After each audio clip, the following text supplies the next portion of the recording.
Heyo! Expectations mean a lot, and video games are no exception to this.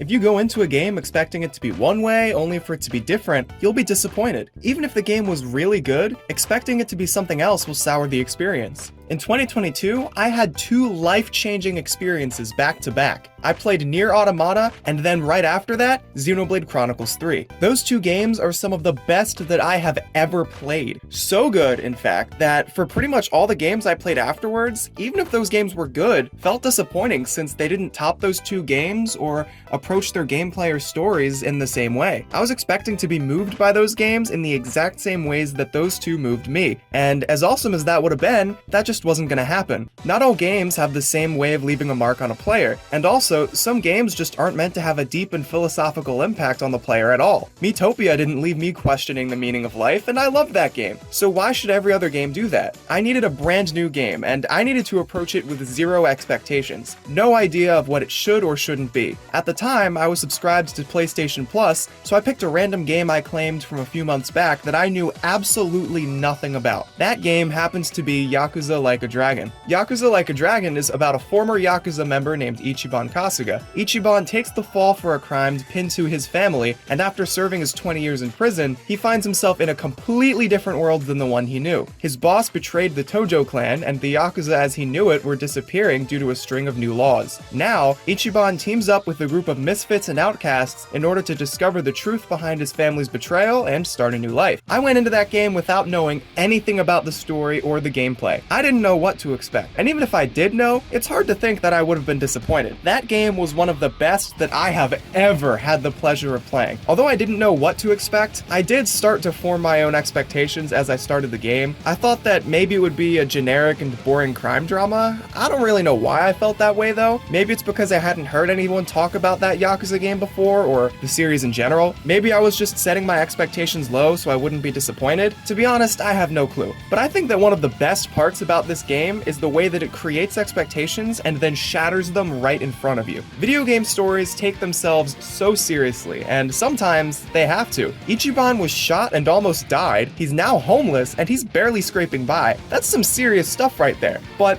Yakuza Like a Dragon can go from some serious story developments to fighting creeps like Juggalo. That kind of crazy switch from something serious to something funny sounds bad, but actually it's executed perfectly. The shift is never too sudden, so I can feel the suspense of the story without it being interrupted by the game's humor. The suspense of the story, while it stands perfectly fine on its own, supplements the humor of the game so much because it makes the jokes all the more surprising. There are some moments in the game that I'd say are downright legendary. Oh shit.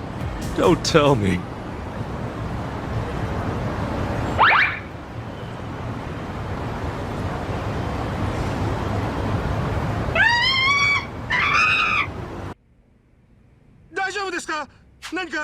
Hmm? バブーバブー近づくな今水に行きます今水に行きます Yakuza Like a Dragon is one of the few games that genuinely made me laugh and is one of the funniest games I've ever played. Something else that genuinely surprised me was the quality of the side quests. I mean it when I say that the Yakuza side quests are some of the best side quests in gaming. I used to rush through games so I could get it out of the backlog and move on to the next one, but Yakuza Like a Dragon taught me to slow down and smell the roses. Since I used to try and plow through games as fast as possible, I would skip over any side quests that I could because that would simply add to the amount of time I spent playing the game. But thanks to Yakuza Like a Dragon, I've learned that that's just not the way to approach games. It's not nearly as fun to play games that way. So much of this game's charm comes from its side quests. There were some side quests that just didn't seem real to me, like it was something I came up with in a dream, but they were real. Some of the side quests were just hilarious. And how many games can you say that you saw a supersized vacuum suck in people, a man fight a piece of construction equipment controlled by a monkey, or an old lady sprint across a street after eating kimchi? Unlike many games, The side quests in Yakuza Like a Dragon aren't filler at all. They're many things, but they certainly aren't boring. Whether they're lighthearted and funny or emotional and moving, they all genuinely add something to your enjoyment of the story and the world. Speaking of the story, holy crap, it was amazing. The story had me hooked, and with each chapter, I was even more eager to find out what happens next. I know I said earlier that this game taught me to stop and smell the roses, but that doesn't mean that I didn't feel tempted to sprint through it full throttle. I won't go too deep into any story details,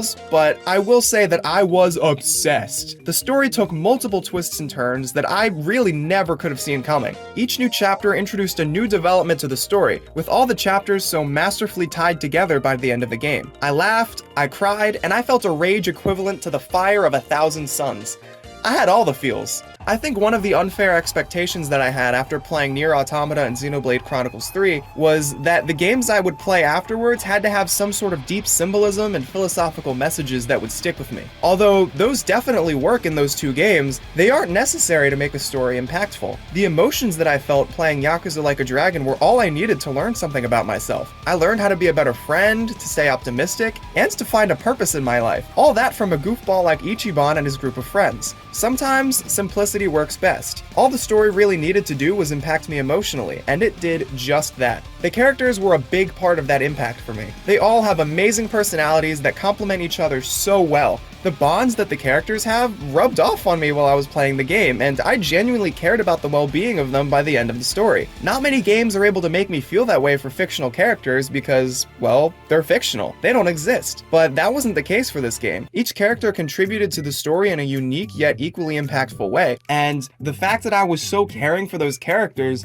made the story all the more suspenseful because I was genuinely worried about them. One of my favorite parts about the game was that you could have conversations with party members in the bar. If you level up your bond with a party member enough, you can have a chat with them at the bar that offers a glimpse into their own personal story. These have an episodic format with a handful of conversations per character. Those lore drops really made a difference for me when I was playing the game. I felt more engaged with the world thanks to them, like they were really my friends and I was really getting to know them. Maybe that sounds weird, but I don't know, it's because of that bond I felt with the characters that the story was that much more interesting to me. Hands down though, the best character in the game is Ichiban. If you have a different opinion, I hate to break it to you, but you're just wrong. He just might be my favorite video game character of all time too, he's that good. His optimism, work ethic, loyalty, and kindness were all extremely inspiring to me. There were points in the story where he went above and beyond for not only his friends, but people he didn't know. He took over a business without having any experience of his own, also that he could help out a lady he just met. That crazy level of commitment to helping others, no matter what, is something that I strive to have every day. And this might sound cheesy, but I really do mean it when I say that Ichiban taught me that there's hope in any situation, and that you can always make a bad situation a good one. He spent 20 years of his life in prison. He didn't get out till after he turned 40, meaning almost half of his life was spent in prison. He could have wallowed in sorrow and regret for a while, and honestly, I wouldn't have blamed him. But instead, he went right to work trying to improve not only his life, but the lives of others. The story's themes of self-improvement that revolved around Ichiban really hit hard for me. That's not all though. This game gave me what very well may be the deepest, most impactful philosophical revelation of my entire life. The fact that we only have a finite amount of time in our lives doesn't hinder our ability to create meaning in it, but rather, it's the reason our actions have any meaning at all. It's because of Ichiban that I learned that. I also really liked his character because of how immersive he was. Like I said earlier, Yakuza Like a Dragon does a great job at breaking away from the seriousness of the story that plenty video games have, and Ichiban's character helps a lot with that. We all have that gamer instinct to do something stupid and funny, and when the character you play as is a hardened and serious person, acting out on that gamer instinct would make the game feel less immersive since you're doing something wildly out of character. Ichiban, while he can be serious when he has to be, can also be goofy, so I can do basically whatever I want and it won't break the immersion since Ichiban would probably do that anyway. Joel from The Last of Us probably wouldn't do karaoke with mafia bosses if he had the chance, but Ichiban would. That extra layer of immersion pulled me into the game even more than I already was. The gameplay in Yakuza Like a Dragon was also amazing. I'll be honest, I wasn't really a fan of turn-based RPGs before playing this game. I had played a little bit of Pokemon Yellow when I was really little, but I got kinda bored and moved on. Since then, turn-based gameplay has grown on me significantly, and I have Yakuza Like a Dragon to thank for that. There is so much more to it than simply waiting your turn and, when it is, finally attacking. You have to think about your positioning, because if there's someone between you and the person you're trying to hit, you'll get tripped and take damage. There's also pound mates.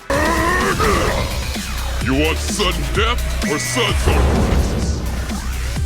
In service with a pound. Right hook, left hook. Get wrecked!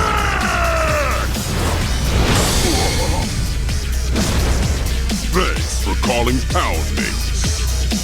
That humor and spice on turn-based gameplay really got me hooked, and even when the game got grindy towards the end, I didn't mind since the gameplay was just that much fun to me. Turn-based battles aren't the only fun you can have in the game though. Yakuza games are bursting at the seams with content. With each Yakuza game, the developers could simply make a story, add a handful of side quests, and they'd have a significant amount of content, and they could call it a day. Instead, they consistently go above and beyond to give the game an endless amount of stuff to do. In Yakuza Like a Dragon, there's an entire business sim mode that's actually more fleshed out than entire games I've played. There's a go-karting mode too. Both the business sim and go-karting modes have entire storylines with them that are actually pretty good. There are plenty of mini-games to play too, like karaoke and arcade games. I spent a good 10 hours just grinding my way through the business sim alone, and it was one of the highlights of the game for me. With this amount of content, it's impossible to be bored. The music in Yakuza Like a Dragon is amazing too, and I listen to it a lot. I've added Receive You the Hyperactive to my workout playlist, and let me tell you, my runs have never been the same. After playing this game, I started working my way through the other Yakuza games, and I'm in love with the series. I'm nowhere near close to finishing them all, but from what I've played, I can confidently say that the Yakuza series is one of my favorite gaming franchises of all time. If you haven't played a Yakuza game before, please, please, please, I'm imploring you, consider giving it a try. You will not be disappointed. My friends have gotten sick of me recommending the series to them because I've mentioned it so many times.